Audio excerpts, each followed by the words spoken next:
What's going on, everybody? Welcome back to the Realms of Metal. Eddie here, back with you from a happy place, my metal room here in the woods in Transylvania, Pennsylvania. I took the day off of work today. I had to get my car inspected, but it's another chilly late September morning. It's like 65 degrees in the house. It's fucking awesome.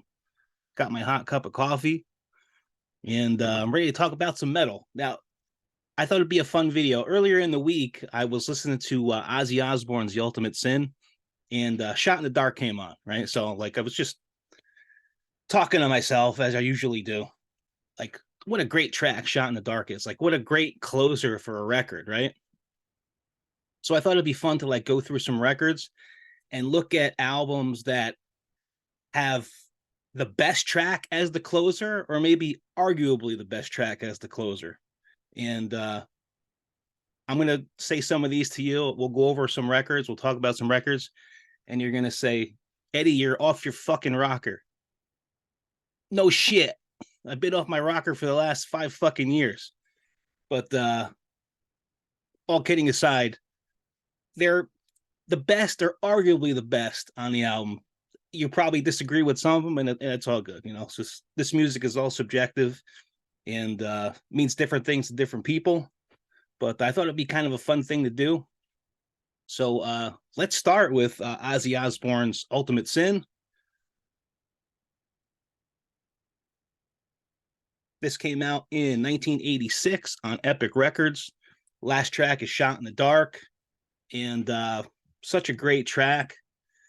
There's a lot of good tracks on this record, but like the Ultimate, like this record is so underrated, in my opinion, in like the early Ozzy discography. I think it's overlooked by a lot of people. A lot of people give it shit too, and I don't understand why. Like, pretty much every song on this one is good. Ultimate Sin, Secret Loser, Lightning Strikes, Killer of Giants is underrated. Fool Like You, Shot in the Dark is the closer. Now, a note about Shot in the Dark: it was originally written and demoed by Phil Soussan and Steve Overland for the band Wildlife. And then they brought the song to Ozzy, and Ozzy like rewrote the lyrics a little bit, and they included it on the record. So, Shot in the Dark, you let me know what you think. Is that your favorite track off this record? There's a lot of good tracks, but I think that one is definitely my favorite off this one. Super underrated record. You know, if you don't have the Ultimate Sin, you need to pick it up. So, Ozzy's the Ultimate Sin. So let's go to 1988. Here's could be a controversial one, only because there's so many good songs on this one. Queensryche's Operation Mindcrime. This came out in 1988 on EMI.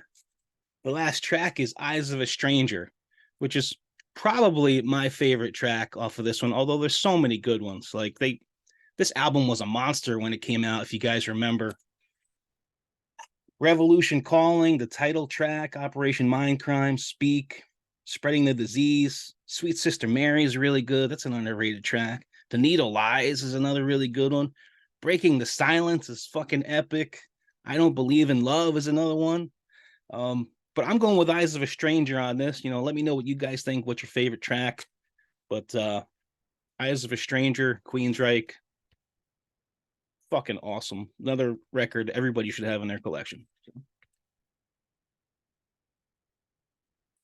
Let's go to 1990. I talked about this on one of my Death Metal Perfection videos. Napalm Deaths, Harmony Corruption. This was 1990 on Earache. This was their third full-length. Napalm Death from Birmingham, England. Legendary band. Now, Suffer the Children is the official last track on this record. Suffer the Children could be one of the greatest death metal tracks of all time. You know, so on this version, they have a bonus track called Hiding Behind, which wasn't on the original pressing or the original release. But Suffer the Children is the official last track on this. So many good ones on here. Vision Conquest, If the Truth Be Known, is so fucking good. Unfit Earth, The Chains That Bind Us, Mind Snare, Jesus Christ. Napalm Death, Harmony Corruption, Suffer the fucking Children. So good. If you don't have this, pick it up.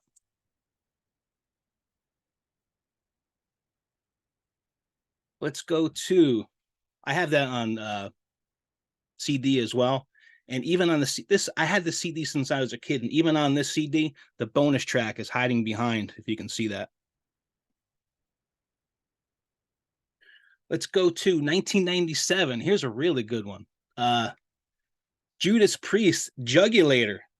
This came out in, like I said, 1997 on Steamhammer. This was their 14th full length, and the first with Tim Ripper Owens. And the album before this, I think, was Painkiller, right? Painkiller was 1990. This was 7 years later without Rob Halford. You know, Judas Priest were playing clubs. Like we saw them in a club when this record came out. And the last track on this record is so fucking epically good. Cathedral Spires. Ripper does such a good job on that track. Like that track is just so emotional and it's heavy and it's like Cathedral Spires is worth the price of this record alone. But you know, Jugulator's good, Bloodstained is good, Death Row is really good. You know, but Cathedral Spires, if you don't have this record in your collection, I'll pick it up on vinyl if I see it. But get Jugulator. The one that followed this, I think, was Demolition, and it wasn't really good in my opinion. But this one is a must-have. You know, Judas Priest, Jugulator, Cathedral Spires. You know, let me know what you think about that track. Next up, we have Shovel-Headed Kill Machine by Exodus. This came out in 2005 on Nuclear Blast. Their seventh full length. Incidentally, just like the Ripper, this was Rob Dukes' first record with Exodus. I think I talked about it in another video. Like Exodus, as you all know, probably is my favorite band on the planet. And I remember when leading up to when this record came out, when I bought it, I was kind of like scared to put it on because I just wasn't sure. I wanted to love it, you know, and I actually did end up loving it. But last track is Shovel-Headed Kill Machine, and this track has many. This record has many good tracks. Raise, Death Amphetamine, you know, Shudder to Think is really underrated. I Am Abomination is a killer track. Altered Boy, it's another one. 44 Magnum Opus is another epic track. But mine always been the title track, Shovel-Headed Kill Machine. I remember I saw them on this tour like a few times when it came out. And that track, Shovel-Headed Kill Machine, it's so fast. Like Duke sings the verses so fast and it's so aggressive. And then he goes into like this hardcore breakdown. And like the club is just like a fucking melee when they played that. Like I'll never forget it. Like it was just the place was turned upside down. It was so good, so aggressive for Exodus. I love this record. Exodus, Shovel-Headed Kill Machine. Pick this shit up. Here is this one. This is a re-release of it, and this had a couple of bonus tracks, Problems and Purge the World. Problems is the Sex Pistols cover. But here's the original CD, and it had Shovel-Headed Kill Machine as the last track. So.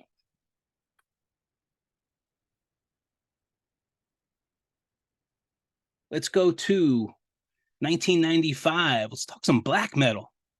Immortals, Battles in the North.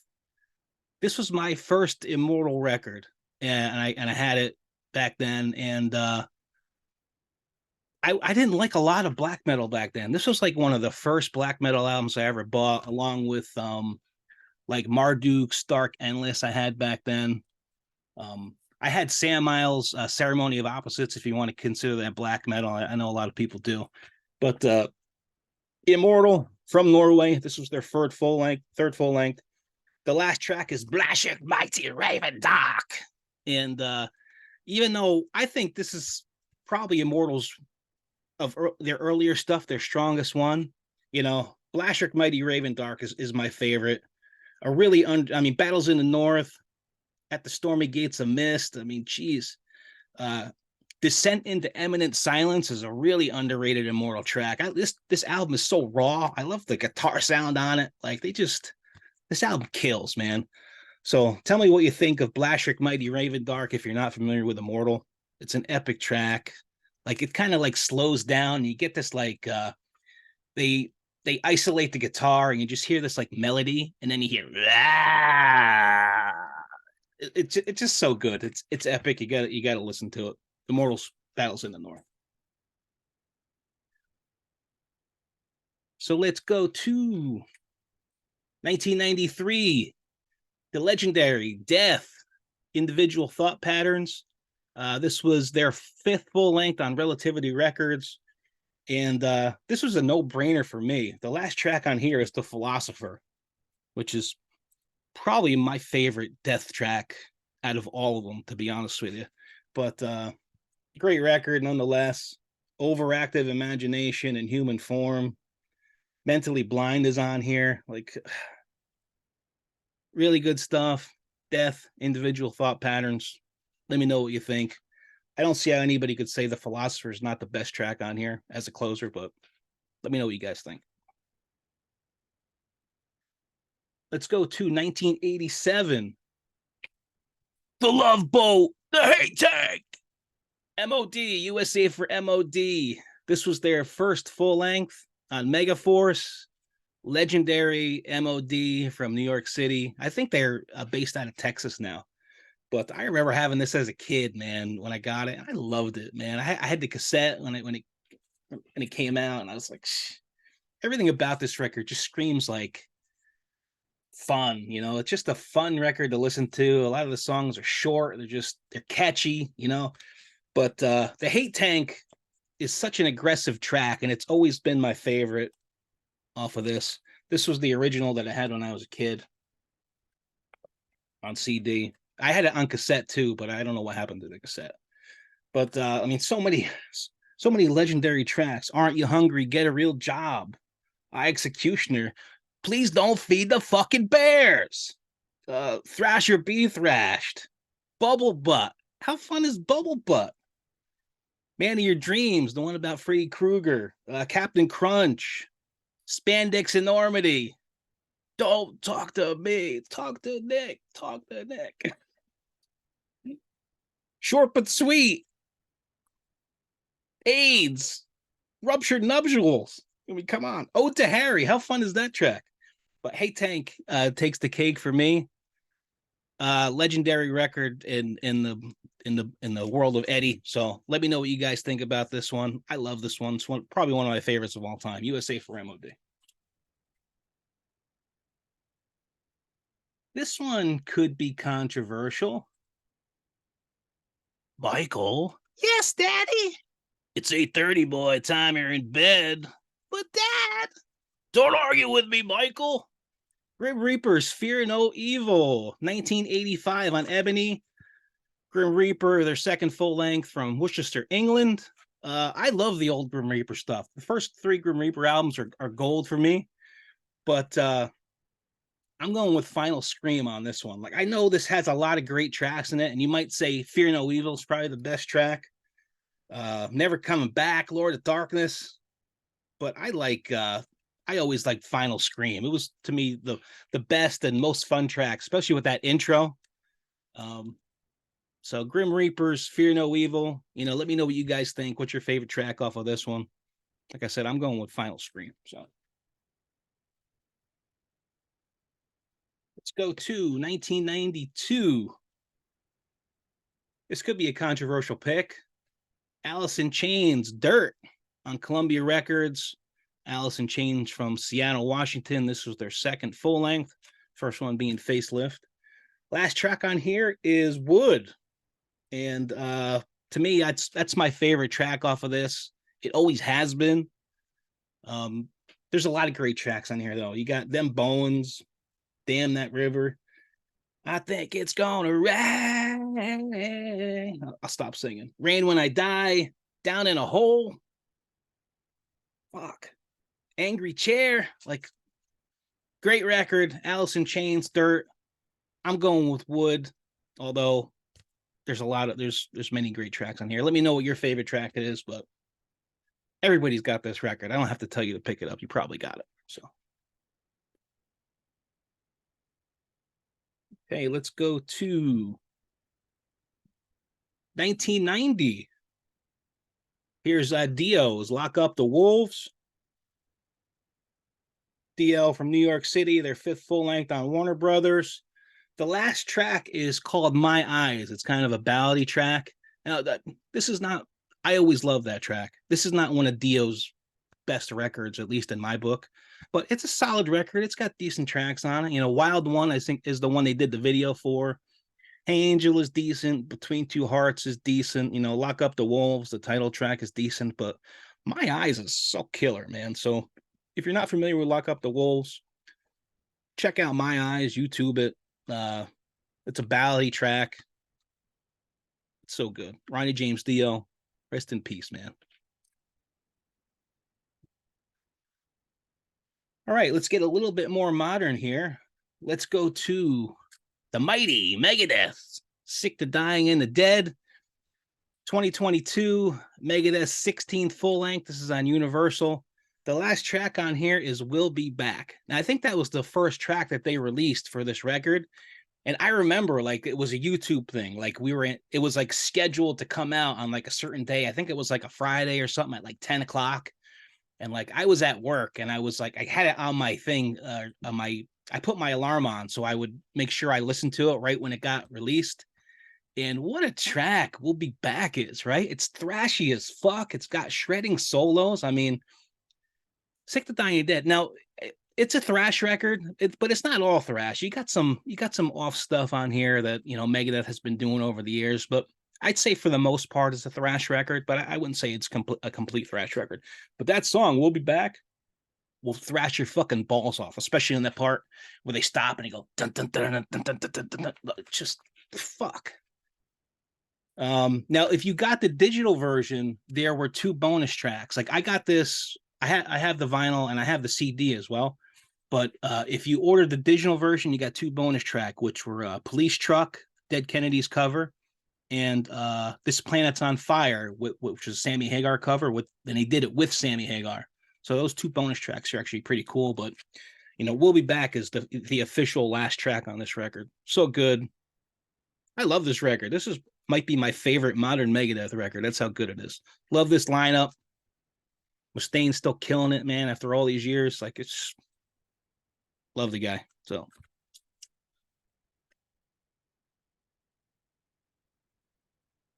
So this is my 13th one. So I have 15 and I threw a bonus in there. I could have threw like 10 more in there too of the list I made, but I tried to pick out ones that I thought you guys might enjoy more. So let's go to 1991, Skid Row, Slave to the Grind. Now this is a controversial one because there's so many good tracks on here. This was Skid Row's second full length, Skid Row from Toms River, New Jersey, on Atlantic. The last track on here is Wasted Time. Amazing track, Wasted Time. It's a ballady track if you know the record, and you probably do. But so many good ones on here. Monkey Business, title track, Slave to the Grind. Quicksand Jesus is mind-blowing. In a Darkened Room was another slow track, great track. Wasted Time, I'm going with that one though. So let me know what you guys think about that. This is actually from the Skid Row box set I pulled out. So I got the box set that came out. But let me know what you guys think. What's your favorite track off of this one?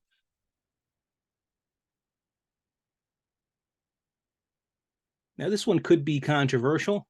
Let's go to 1982. Iron Maiden's Number of the Beast. Now,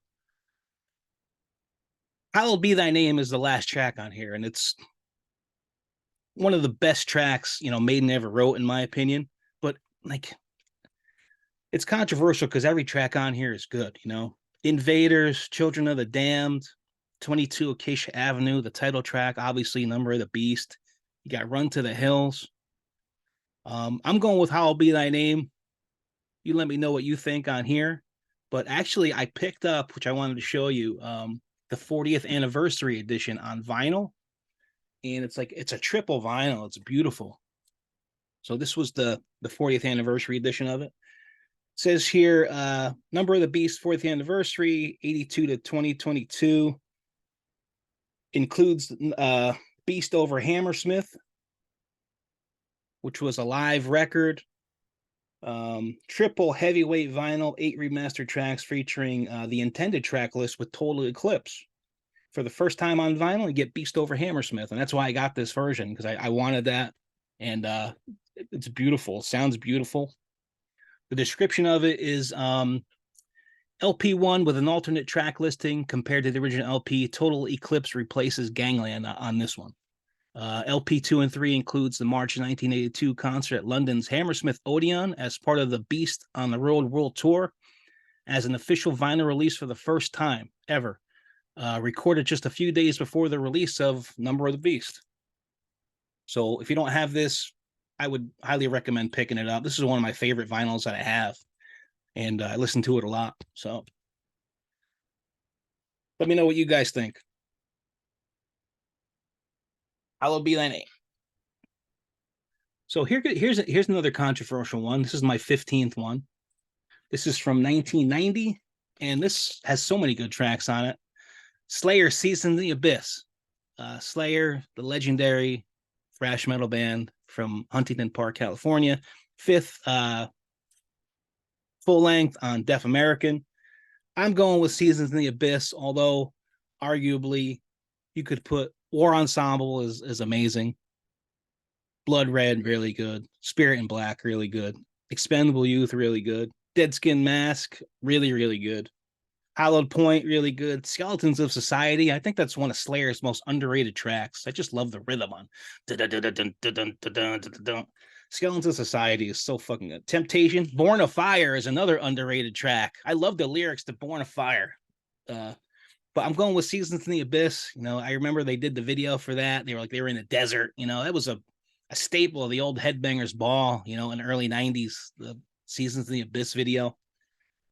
One of my favorites, Seasons in the Abyss. Let me know what's your favorite track off of here. Last track of Seasons, I'm going with that one.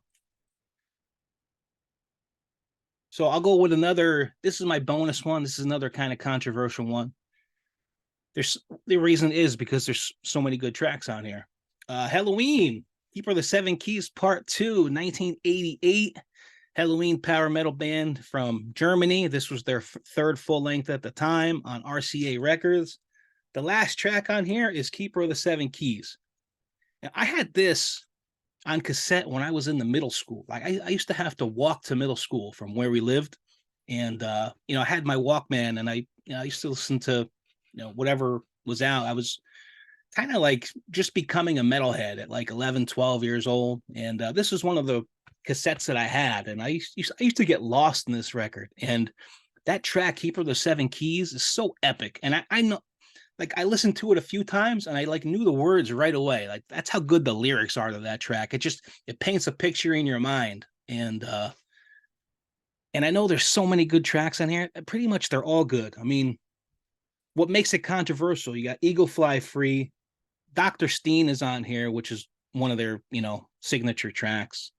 I Want Out is on here, another signature track. But for me, and I love them, don't get me wrong, but for me, Keeper of the Seven Keys, that track, it's 13 minutes and 36 seconds long. To me, it's not long enough. Like, it's so good. It's, to me, probably my favorite Helloween track that they ever did. So if you don't have this one, pick it up. This was a staple of my childhood and growing up. I've always listened to it. I've always been a Helloween fan. So let me know what you guys think. So that's it. Records where the last track on the album is the best or arguably the best. You know, let me know what you guys think. Throw some comments down. We'll talk. Ant and I love engaging with you. Anybody that's, you know, liking the videos and commenting, you know, Ant and I really appreciate it. And you know, that's what it's all about. We're talking about what we love. And you know, get your mind off all your bullshit for a while. Watch a video, put a record on, and it'll transport you to another place. Thanks for hanging with me on the Realms of Metal. Have a good rest of the week. Ant and I we'll see you guys again real soon. You know, have a good day.